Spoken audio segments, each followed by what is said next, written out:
This idea that Trump is blowing him out of the water is just not supported by the data. You love the Real Clear Politics average. Yes, it it's is. it's within the margin of error. Look at the last 3 or 4 polls. Trump's up 2 in one, then it's tied in the other, then Biden's up 1 in the other. If you believe that Trump will win by 20 points of the black vote, I have many, many bridges to sell you. Or the youth vote. The guy had Vanilla Ice at his New Year's Eve party, and you think he's winning? How dare you, Jessica? How dare you defend I have heard a lot from you over the years, but that will not stand. Ice, baby, you're losing the youth vote. Well, that's our friend Jessica Tarlov at the 5. Once again, bringing the heat. I think this is the third time I've started a show with Jessica, telling it like it is. I mean, honestly, if you honestly do believe that the black vote and the youth vote is going in double digits to Donald J. Trump, if I got multiple bridges to sell you, I mean, come on now. Let's be honest. Vanilla Ice, baby. Vanilla Ice. Well, you know what? Let's see how that went. Here's a clip from Mar-a-Lago New Year's Eve.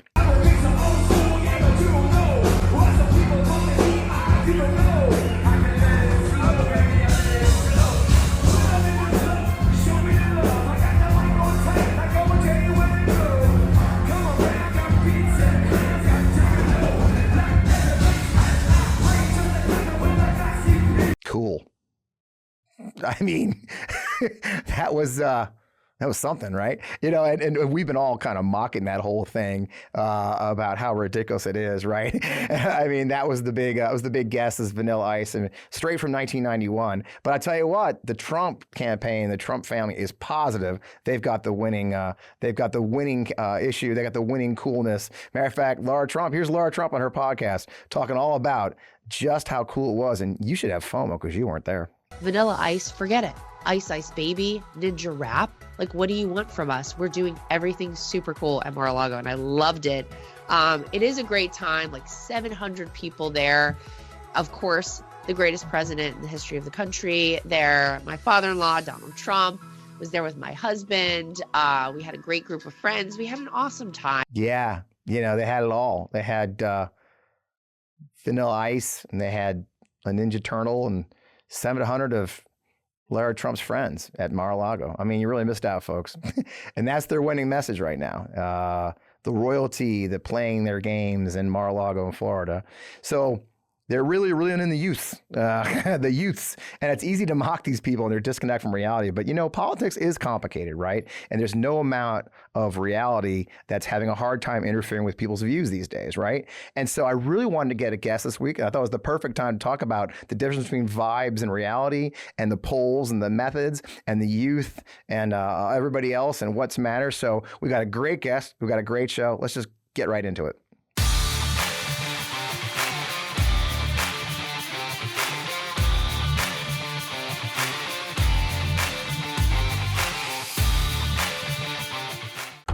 Oh, man. Welcome back. Welcome to the show. Welcome to 2024. I am your host, Fred Wellman. Still, I was when we went into the music. Man, as you see, I'm recovering from my COVID bout. I appreciate your patience with that last week. This is messed up. You know, last week when I did that show and I did the video from home and I was like sick and coughing, that was our biggest show. So I don't know if that's y'all or me, but, you know, I appreciate you folks, and I appreciate the Midas Mighty for giving me support when I needed it. And thanks for watching the show, man. 250,000 of you showed up. I'm glad to have you back this week. As you know, we come on Friday night. Make sure you like, subscribe, and say hi. Love talking to you guys, and I appreciate your support. It's just amazing. Let's get into 2024. You know, look, this is our first show.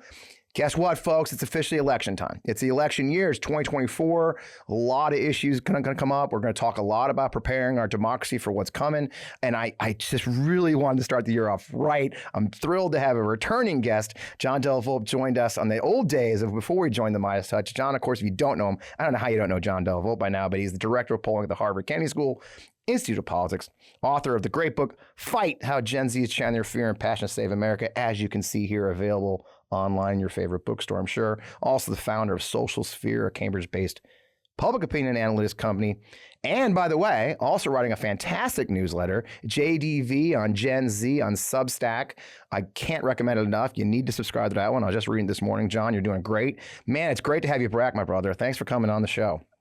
It is so great to be back. I'm so glad you're feeling better. Thank you. Thanks for having me, Fred. Let's go. Let's do it. So, I've been, we opened the show with a clip of Jessica Tarlov just absolutely bashing her friends on the Five on Fox News about the idea that somehow Trump is taking over the black vote and the youth vote from Biden, right? And which is just patently ridiculous. And when I saw, you actually tweeted out a very good summary that actually seems more accurate, that the assessment that a lot of people are starting to see now is there's actually a massive rise in don't knows, right? It's not necessarily a flood from a candidate. It's not a binary choice. You were talking about that the other day. What is going on with these numbers? I mean, are the Gen Zers and the younger voters just having second thoughts about everybody at this point? Well, they're questioning everything. That's what they do. That's what young people do. Good point, right? They've been doing it right from the beginning of time. Can we take a couple steps back though? Please. And let's talk about Gen Z. Let's talk about millennials. Let's talk about the youth vote. Yeah. Right? We live in a democracy today because of them. And the reason I say that, Fred, is because if not for younger people under the age of 30, under the age of 40, Gen Zers and millennials, I have no doubt that Donald Trump would have been reelected in 2020. Yeah. Donald Trump won the vote of everybody in the 40, 50, 60, 70 age brackets in Arizona, Michigan, Pennsylvania, Wisconsin, and Georgia. And it was the younger people in each of those states, specifically the teens and 20-year-olds who supported Biden by 20-point margins in each of those states. Wow. That were responsible for flipping those 5 states from blue to red. So just like that's how important this cohort is. Yeah. As we know, it's a key kind of constituency to Biden's reelection campaign with young and Hispanic, African American folks across generations, as well as women. So it's just really important that we recognize that. And if we're recognizing that, let's make sure that we're like conducting research and polling that gives real voice to not just how they're thinking about voting today, but what their values and their attitudes are that are shaping that. Yep. So I just wanted to kind of start with that, Yeah. because it really matters when we're looking through, these horse race polls that we're looking at. The first thing I do is, all the polls are basically within a margin of error, right? Yeah. Some of them Biden's up by a couple, some of them he's down by a couple. But what is more important, I think, for us to look at is what are the factors that are driving kind of those top line numbers? Yeah. And what I'm seeing when I look at the last couple dozen polls of the last couple of months is a real disconnect between pollsters, between methodologies. I can look at some polls, including my own Harvard poll, to show that the race among younger people looks what I would call relatively normal. Yeah. Democrat has a significant double-digit advantage, however we cut it. The CBS YouGov, the Economist YouGov polls show very similar things. These polls are quite accurate in the last cycle. I look at other polls. Most of those other polls were, conducted as some telephone methodology, and there's a lot of different kinds of telephone methodologies. But I look at some of those other polls, and it shows that there's a toss-up supposedly between Trump and Biden, or in some cases Biden's up by a couple or down by a couple. Yeah. And I've got real concerns about that. I've got real concerns about the narrative that is allowed to play out. Kind of based on some of those polls that I honestly don't really feel like are an accurate reflection of a public opinion among one of the most important subgroups in the electorate today, younger voters. Yeah, I love hearing you say that. It's nice to have a pollster who's honest about this. And that's what you went on. You went on you sent me a thread yesterday when we were talking about this disconnect between a phone poll methodology and an online poll. And my God, I mean, I don't have it handy, but it was nuts, man. I mean, the difference. Point difference, Fred. How much? There is a 23-point swing between, I tweeted a handful of polls, but all taken kind of in the first couple weeks of the last couple weeks of last year and this week, right? Yeah. So there's the most recent polls. There was a 23-point swing among just younger people, and what was interesting about this, which is obviously impossible. Yeah. Impossible. Right. Impossible. But when I looked at those same exact polls from the end of 2020. Yeah. Okay. There was a much more narrow gap. When we're looking at these subgroups, they're small subgroups. There's a couple hundred people. Yeah. Okay. Has a margin of error of 8, 9, 10 points based on the exact sample size. But directionally, they should at least make sense. Yeah. They should at least make sense. And these 23-point swings are absolutely outrageous. But it's not all telephone polls, because there are some telephone polls that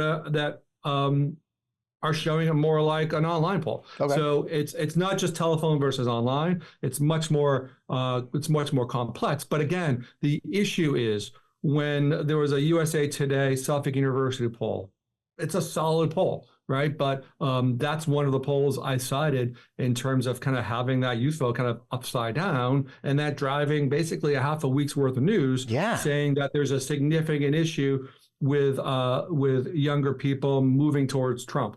Now, do they question Biden? Right? Sure. Do they have questions in terms of what they care about and what's being delivered? Absolutely, that's what campaigns are about. Yeah. But to believe that they're switching allegiances from their core values that overwhelmingly align with Democrats to a MAGA Republican, which is antithetical to so much their beliefs, it just doesn't really make sense to me, you know, and this is kind of what I do. So. Yeah, no, I love it. And then we get that what I mentioned, the don't knows, right? I mean, it's not necessarily, and I think also it's not a binary choice yet. I know it's hard to believe that everybody's just assuming Trump's the inevitable nominee. You got some pretty freaky stuff coming on in New Hampshire right now where Nikki Haley actually is doing things, right? So I think we live in where everybody assumes everything's binary, but when you see both of them going down, we just see people who aren't sure yet, and that's okay, right? Because it's freaking January. It's not November yet. I mean, maybe we'll freak out. Maybe you should freak out in October, but not January, right? Listen, it's okay. It's a natural thing, and it's going to be more complicated, right? We don't necessarily know the outcome of, like you said, what New Hampshire is going to happen, and we also don't know who else is going to be on the ballot, right? Listen, so I don't think it's time to quote freak out, but I do think it's time, for folks to remind younger people that we live in a different and arguably a better place because of their participation in 2020, because of their participation, right? We've got record investment in climate. Because of their participation, we have an Office of Gun Violence Prevention and bipartisan legislation. Because of their participation, we have the first African-American woman in the Supreme Court. So this matters, and they need to be reminded of this, I think, constantly, and not just wait until October when it's time to freak out. That's a process, of course. But I do think they're in the soft camp, undecided, still looking, still thinking about really kind of what's at stake. Yeah. And how does that compare historically, John? I mean, you've done this for a couple of days. Looking at, say, the 2016, looking at 2012, is this a place where we've been before, or is this unique? Well, so as you said, it's been over 2 decades since I've led the Harvard Youth Poll. So we've got a significant amount of data. So I think the survey that we released, the last survey, we do this twice a year with our undergrads, surveying a few thousand, not a few hundred, a few thousand 18 to 29-year-olds across the country. Wow. And basically what that showed is, however I cut it, younger adults, registered voters, or even the more likely voters, there's a solid double-digit lead for the Democrat, for Biden, in a two-way race, and he's doing. It's a little bit more complicated, but he still performs quite well in when we show independent options as well. So that looks as you would expect it to, given the last couple of cycles. What I'm actually more interested in looking at now is not the enthusiasm for voting for Biden or for Trump or whatever, but I'm really interested in who is invested in government, who has faith that the system can work and is therefore likely to participate. That's what I'm really interested in, because it's the combination of a series of progressive values in the last handful of years, record level settings of participation okay, that has kind of both blunted the red wave from, a year and a half ago, and was the force, I think, one of the major forces that led to Democrat success in 18, 20, as well as 23.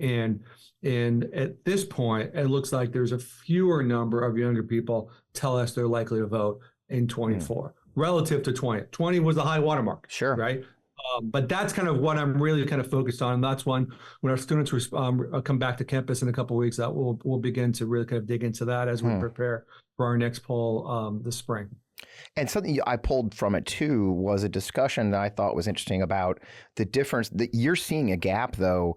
Is it a sort of pronounced gap between college educated and those who are taking college courses versus those who have no college education and youth vote? It seems like that's a much, it's growing a bigger gap than you expect. Is that accurate to say? Because it was a pretty significant difference between those who have been to college and those who haven't at this point. Yeah, absolutely. And I'm as guilty as anyone talking about, quote, the youth vote as a block, or a monolith, right. As a block. Right. Not necessarily the case, of course. And especially one of the big lessons, I think, from 22 is really looking at some of these individual segments.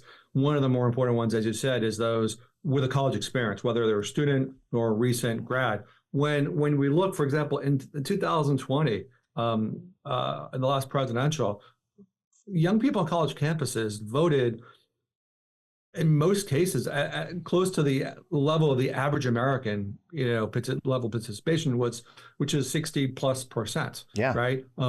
So overall, 2020 was the first time where a majority is 50, 51, 52% of eligible young people voted. But again, you add 10 points to that person has a college degree, experience in classes, et cetera. And, that's partly because of how important the issues are today and the urgency that they feel, but it's also, I think, due in large part to like the tens of millions of dollars of investments that so many, independent as well as partisan groups have made organizing college campuses. You can really see the impact of all those years of investments going over, as long as I've been doing this, a couple generations now.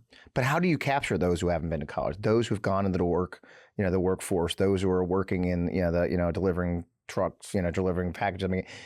Is that a concern, though, that in our efforts to focus on campus organizing and high school organizing, et cetera, are we missing, is there the danger that we're going to miss the youth that isn't in those places? It's one of the more challenging groups to reach, right? To reach and to connect, and those are also the groups, right, that are less connected to institutions. They've got less trust in institutions, right? Less able to, I think, kind of trust what they hear, from other messengers. So, you say quote unquote kind of social media, but it's much more than like tossing up a tweet or a post or a video, right? Yeah. It's really about understanding these communities, podcasts like this, right? Yeah. And really having kind of a completely different view of where young people are spending their time, having conversations about the things that they care in, and finding those natural ways to kind of incorporate the important issues of the day kind of within those things. So I think it takes a broad-based approach, connecting via the social media networks, through the gaming networks, through YouTube related networks, right? When we think about, I think there'll be a lot of work when we think about the summer concert festivals. Yeah. Those are opportunities where a lot of young people participate, many of which won't have a college experience. So we really have to think quite differently in terms of the way in which we're connecting and communicating with younger people. And I talk about sometimes when I talk to candidates, I talk about that it's a crosstab issue too. And what I mean when I say that is, this also may be a young Black person who didn't have the opportunity to go to college and they've gone right into the workforce or are not working, right? So when you have to think who these young people are, why they may not be in college or why their experience is different, and then reach because their issues are going to be different, right? When you're, for example, a country kid, right, who's working on a farm, right, or you're a black kid living in the city and just doesn't have that opportunity. Candidates are going to have to think of these cross-tab issues to reach, like you said, music festivals or the black experience. We joke a lot about Black Twitter. It is you have to have the right people on your team to do that. I did see that President Biden has hired a youth coordinator. I think one of the young ladies from Voters of Tomorrow, I believe, is so they are making an investment. Eve Levinson. Eve Levinson, right? So they're investing now. I thought that was a good sign that we're in January and they're investing in that. Are they going to invest heavily in that? Are you aware? I suspect they will. They will, and I think Eve is someone I've gone to know just because of the work, and I'm so impressed with the grassroots systems that she's been able to kind of employ over the years. Yeah. And having those skills attached to a $1 billion operation, I think is going to be quite effective. So I don't know a lot, but I do know that the Biden campaign understands the importance of younger people, and I'm sure it's a top priority for them. I'm sure of it. I love it. That's a great place to take a break. We've got some great sponsors. Our friends at Human and Roan joined us this week. Let's listen to them talk about their great products, and we'll come right back. We all have a heartfelt reason to support our blood pressure. In fact, more than half the U.S. population would benefit from blood pressure support of some kind. SuperBeets Heart Chews are an easy and convenient way to support healthy blood pressure, and they promote heart-healthy energy. Paired with a healthy lifestyle, the antioxidants in SuperBeets are clinically shown to be nearly 2 times more effective at promoting normal blood pressure than a healthy lifestyle alone. And with over 30,000 5-star reviews and counting, SuperBeets Heart Chews are having their moment. SuperBeets Heart Chews are incredibly delicious and so much better than any alternative supplements out there. I take my SuperBeets Heart Chews each morning, and it's really kickstarted my morning routine. After taking my SuperBeets Heart Chews, I feel like I have more energy, and honestly, I'm ready to take on the day. SuperBeets is the #1 doctor, pharmacist, and cardiologist recommended heart chew for cardiovascular support. It's blood pressure support you can trust. Support your heart health with SuperBeets Heart Chews. Get a free 30-day supply of your SuperBeets Heart Chews and a free full-size bag of turmeric chews valued at $25 by going to our own website, democracybeats.com. Get this exclusive offer only at democracybeats.com. That's democracy, BEETS.com. Check it out.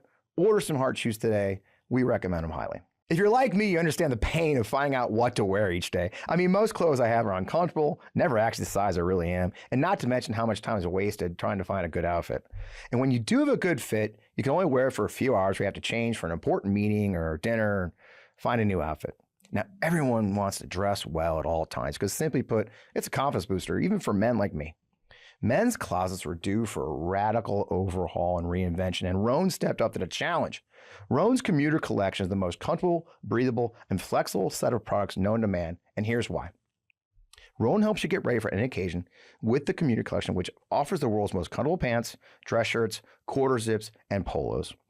You've never have to worry about what to wear when you have the Roan commuter collection. With Gold Fusion anti-odor technology, you'll be smelling fresh and clean all day long, and on top of that, Roan is 100% machine washable, so you can just ditch it all in the dry cleaner or ditch the dry cleaner completely, put it all in your own washing machine yourself. I'm obsessed with the Roan commuter collection. We're on the move a lot, whether it's I'm catching a flight or I'm going to a meeting or whatever. The Roan commuter collection has never let me down so far. The commuter collection can get you through any workday and straight into whatever comes next. So here's what I want you to do. I want you to head to roan.com/Fred, use promo code Fred to save 20% off your entire order. That's 20% off your entire order when you head to RHONE.com/Fred and use code Fred. It's time for you to find your corner office of comfort. Check out our sponsor, Roan. I hope you'll buy some outfits today. So coming back into keeping that conversation going about the youth vote and reaching them, one of the things I also noticed in some of your polls that you've talked about and others is there seems to be when you were here on last time, we talked about how Democrats, of course, are all about issues. We joke a lot. They bring a policy pen to an argument, right? Whereas Republicans tend to be about feelings, and a lot of times that feeling is anger. But I'm also seeing now, a year later since you and I last talked, John, is it's like a lot. I try to frame this.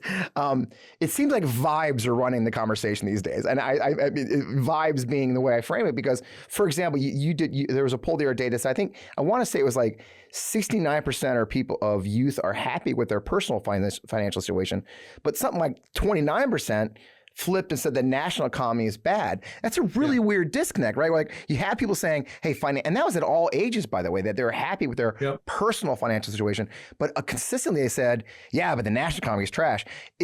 That just feels to me like a vibe checker, right? It's like, does that make sense? Am I crazy? Let's have that conversation. I'd love to. Let's have that conversation. Yeah. It's about, because I think it's about the way in which you're asking questions and the irrelevancy of some of these questions. So let's do that. Yeah. So what is that? I mean, because there's another poll you saw that people were, I got to find the number, overwhelmingly happy, like in every demographic. Yeah. And you were saying that's a great, nobody's asking that question. I think it was from December, are you happy? What do you, so when people are getting frustrated, the polls, should we be, I think what I'm hearing from you is that we should be frustrated because they're asking the wrong questions, right? And they're getting certain answers and then we're executing on those answers and they may not have been the right question. Does that make sense or am I off base? Yeah, I don't want to besmirch your profession, by the way. No. Well, anyone can ask any question. Okay, all questions are pretty much most all questions are good questions, right? But it's what you do with the answers to those questions, right? That matters. So and how predictive those questions are to someone's actions. Yeah. Okay. So so we have literally decades and decades of asking questions about are we on the right track or the wrong track, or views about the economy or a variety of other things, right? And I think in this post-Trump era, a lot of the old ways that we collectively think about the electorate are just not as relevant. Yeah. If they were relevant, okay, the Republicans would have had a red wave. Yeah. Okay. Because looking at all of those historical measures, most of them added up to, first term, first midterm incumbent president losing a large number of seats, looking at the state of inflation, some of the economic metrics. That's why I think, so many folks who might have gotten 2022 wrong, we're looking at those numbers, okay, rather than the right polling questions, okay? So when we talked, kind of before the break about some of those slicing those subgroups of African American or the folks who live in rural areas, it's all about actually listening. It's all about listening to the connection that they have with their community, with their country, what really matters to them, what keeps them up at night in ways that, politics and campaigns and candidates and government can affect those things. Okay. Yeah. So it's really about listening better. And as you said, I funded my own survey this past summer where I asked people on a variety of different topics, like how satisfied are you? How happy are you? Yeah. And as you said, I found people much more kind of satisfied and happy than I would have expected if I was just reading all those polls. In the Harvard poll, we asked, we always ask about your personal financial situation. Then we asked about the national economic situation. Right. And we had kind of completely different kind of responses to that, because I think when we talk about the national economic situation, we're just triggering a hard partisan response. When we look at the individual data on your personal financial situation, there's no difference between the way a Republican and Democrat answers that question, Fred. There's no difference. Right. They're both doing okay. Does it mean that it's easy to buy a house if you're a younger person? No. Does it mean, that you have no worries? Absolutely not. Okay. But we just have to, I think, constantly listen to people and incorporate the ways in which they're living their lives, the questions they're having, the conversations they're having across their communities into the polling narrative, so we can have a better reflection of what people really think when we remove our partisan hats. And I think it's a really important topic that doesn't get enough attention when pundits are looking at and trying to discern where public opinion is headed based upon the daily polls. Oh, that's fantastic. I love your perspective. And along that note, one thing that did pop interestingly lately is while the number one issue that needs to be addressed the next year in some polls is the economy is always the economy, obviously, but number two was surprisingly foreign policy, which as a campaign guy, the common theme is that foreign policy, people talk about it, but nobody goes in the voting booth over foreign policy. But I think you expressed surprise that that's a really weird place. Is that Gaza or is something else going on? So a couple of things on that one, right? In terms of my personal perspective, economy is often number one. Yeah. Right? But it's like, where is it, Fred? Like, a third, based upon it as a question, right? What's the top issue or whatever, right? It's like 30, 35%. Yeah. Okay, Fred, that means that 65 to 70% say economy is not the top issue. There's something else. Yeah. Okay. So we always focus on the economy. Economy is of course, extremely important. Yeah. Extremely important. I'm not saying it's not. Yeah. But let's also give some respect to the other 70% who have other issues that they really care about. Yeah. Right. And listen, and I think foreign policy has played a far greater role in determining public opinion than we appreciate in recent times. Yeah. Okay? Ask the White House, the effect on polling after Afghanistan. Okay. That we can clearly see the dip in approval ratings. Yeah. Okay. After a foreign policy. Now that's a challenging thing because overwhelming number of Americans supported the policy, right? Yeah. But that is the point where I think the polling really changed. That's a foreign policy event. Yeah. Okay. It just is, right? And I think you can see some there are clearly some threads. Again, in my polling from Harvard, which is a couple thousand people, it was taken in late October, early November. But there were clearly some threads of discord among younger people concerned about the White House's response to Israel and Gaza. Yeah. Again, it hadn't really affected the top line at that point vis-a-vis Trump. That was in the relative early days of that conflict, and we'll see. But I don't think there's a question, Brad, that our role, that Israel's role in the Middle East over the next year is going to have an outsized impact on this campaign, specifically among young, independent-minded voters thinking about politics and government and their choices for the first time. I don't think there's any question about it. Yeah, it's even more so in Ukraine. I think it's much more visceral to Americans. Our relationship with Israel, our relationship with the Jewish faith is such a unique one. And then of course the feeling of and we've talked about when you were previously on the show about how and I know that's a great place to go to the book. One of the things I loved about your book, and we talked about last time, is how I remember you talking specifically, and I actually highlighted a lot, John, so I hope your ears aren't burning, but the idea that this generation, this younger generation, when they go into the voting booth, their community is much larger than ours was as kids. Mine was as far as my 10-speed bike would ride. Their community literally is someone in Germany. Their community is someone, their auntie who is gay and is losing her rights, or their friend in Texas who can't get an abortion anymore. That this younger generation is much more of a connected community. And so I do think that the plight of the Gazans right now especially is really affecting their view of the larger world. Is that accurate? Is that dovetail into what you said in Fight? 100%. 100%. There's like this, seems like this ingrained sense of empathy in protecting the vulnerable. We've probably spoken about this before. Yeah. And by definition, right, younger people are among the most vulnerable people in society anyway. Right. But again, carrying that with them and protecting, as you said, right, that young woman in Florida who has to leave her family and her home and her job, right, because she's concerned if she gets pregnant, she may not have reproductive health care. I hear that quite often in focus groups and other settings with younger people, right? Voting for those people and all the other people in society that they fear are losing their rights, right? But again, the situation in Gaza is less about losing rights and it's more about losing their lives, right? And these are, of course, thousands and thousands of innocent young people.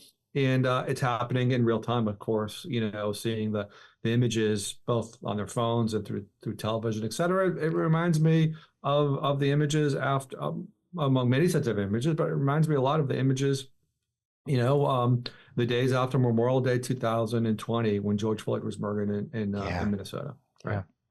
Yeah, it's the same thing. And so it is the election year, and we're going into that, and there's some wonderful, and by the way, if you're a candidate for office or a campaigner and you haven't read Fight, there's certain books I always tell every candidate that I work with when they're running. I was like, here's your library, here's your list of books you need to buy and read. The Campaign Manager is a classic, right? How to run a campaign. And then of course, Fight is a big one, because how we talk to our youth, how we energize them from high school up, and in every district from state senate to Congress, of course. So as we go into this, what is you as a professional who's been looking at this for 20 years, what should candidates be looking at in these days as we go into the election year? What should candidates be looking at? What's going to motivate these young voters to their side, be it whatever it is? Because frankly, we have people who watch both sides. But from your experience, if you could give some advice to a generic candidate, what would your advice be as far as their approach to this cohort? Thank you for the opportunity for that question. Unlike some of the other groups we talked about just a little bit, right? Rural voters or even African-American voters. The thing with younger people they're in every district, right? And in every state, at every level, whether you're running for the state senate, for the town council, for Congress, Senate, presidency, et cetera. So like the value and the impact of young people is so important. Here's the number one piece of advice. Is to understand what motivates young people to participate is whether they can see the tangible difference that government can make, right, in their lives and in their community, right? So and especially for those folks who are focused on local or state elections, there's even more opportunity, right, to show that impact. So younger people in many places, more younger people will volunteer in some meaningful form of community service than vote, because they can see the impact that volunteerism and that kind of civic engagement can have, right? Teaching someone, mentoring someone, building something, feeding someone, et cetera. So number one, it's all about the specifics in terms of how government can make a difference. That's kind of part one, right? The second part is, once you've done that, the second part is to listen and to spend time with young people and find those areas where values kind of align, right? And show that we may not agree on everything, we may not agree in the process, but in most places we're kind of on the same page. I hear you and kind of respect those values, and that's kind of what I'm fighting for, right? Yeah. And then the third thing, of course, is to show those differences between, how those values are reflected, and you're the individual that can move government forward to make those change on the issues that you care about compared to whoever the opponent is. So it's like a 2 or 3 step process. Yeah. It's not like targeting, communicating, mobilizing other cohorts that have a long track record of voting and participating.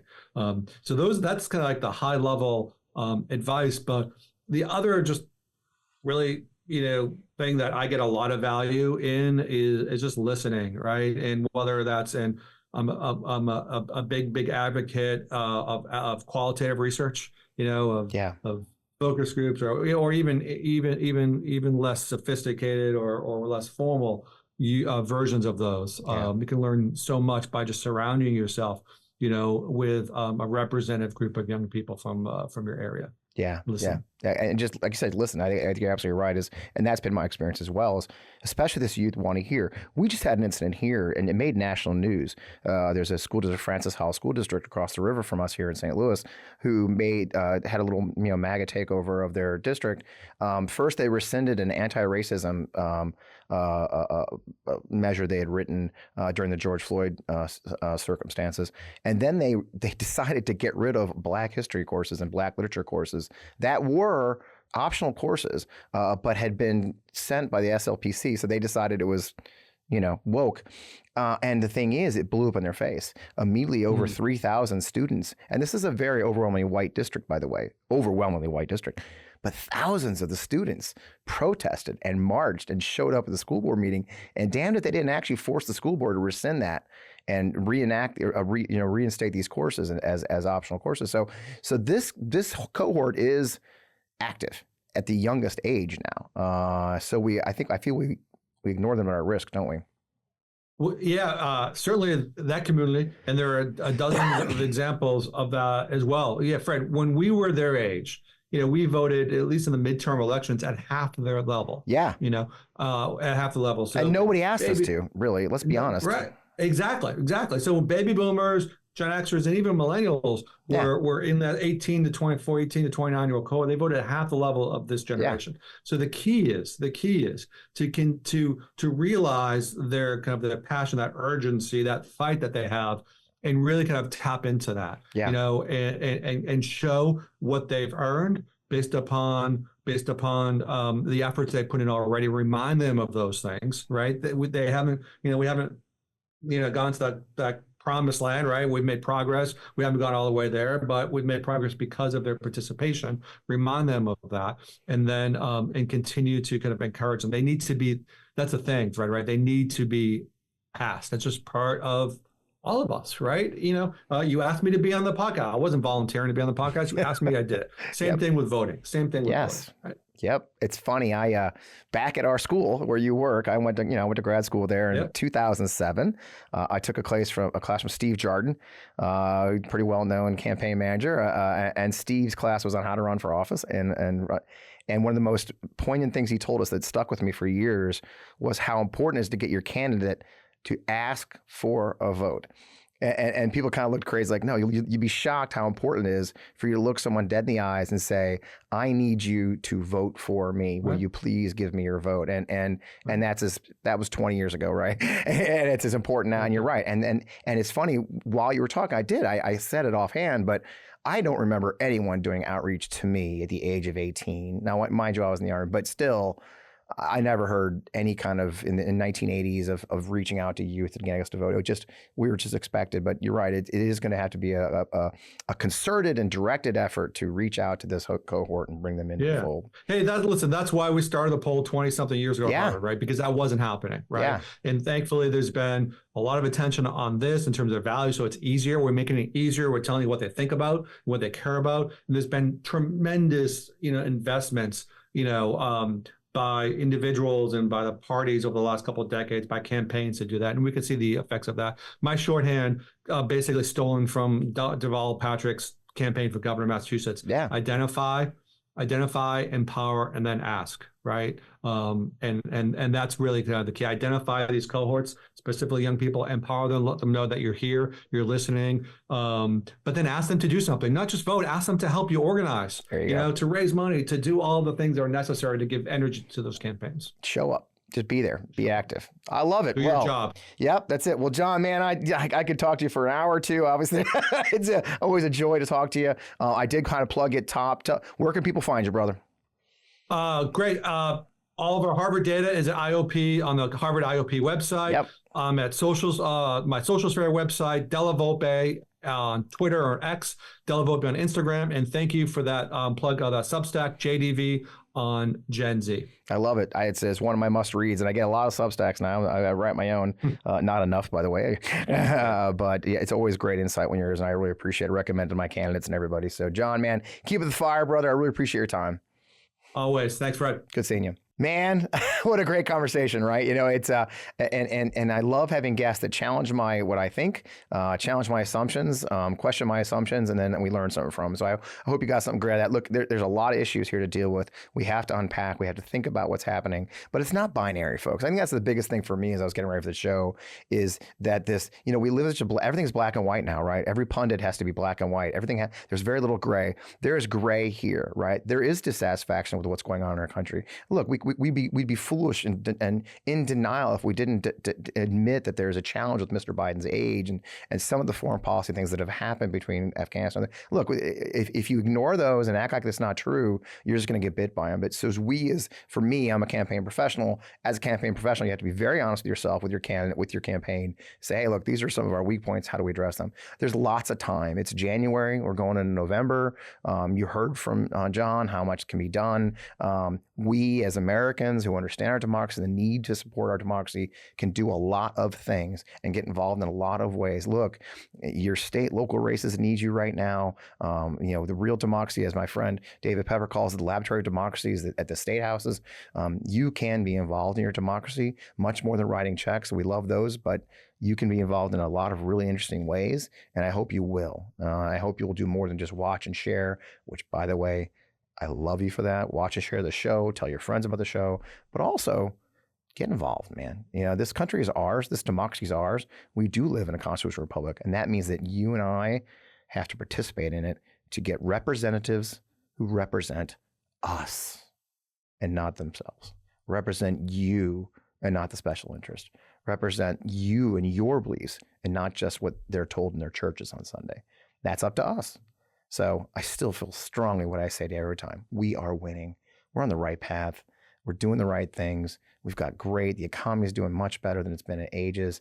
Now the hard part comes. The work to actually win, right? So you can win a battle and lose a war. We don't want to win all the battles and lose the war. The war is coming. We're in it.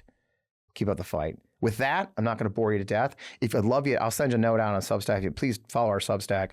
If you can subscribe for free. Love you to subscribe for pay. Most of the stuff's going out is free, but your subscription really helps me out. As you know, I got a lot going on. We did file our objections. We did file our dismissal request on the lawsuit for Mr. Flynn. I've posted that online. I'll post it again later when the show comes out. I'll probably do a Substack about it. I think Matt have been promising to do a Substack about it. I'll get that out, but it's interesting. My lawyers are incredible, and they ain't playing. And so if you want to check out what's going on with that insanity with Mr. Mike Flynn trying to sue me for 3 tweets, I welcome you to check that out on my social media. I think it's pinned to my X, pinned to my Threads. By the way, if you're not on Threads yet, and if you are on Threads, I would love you to follow me there. I'm spending a lot more time on Threads these days for a million reasons. I'm enjoying it. It's still got some bugaboos to work out, but I do enjoy being on there. I'm FP Wellman Official on Threads. I'm also FP Wellman Official on Instagram. I'd love some more followers there. And then, of course, as always, we're on X/Twitter as FP Wellman. In the meantime, have a great week. I hope you're recovering well from the holidays. I hope you had wonderful holidays. I did, in spite of getting a little sick. We've got an incredible year ahead of us for our democracy. I'm just thrilled that you're part of the On Democracy community and being part of it. With that, I can't wait to see you next week.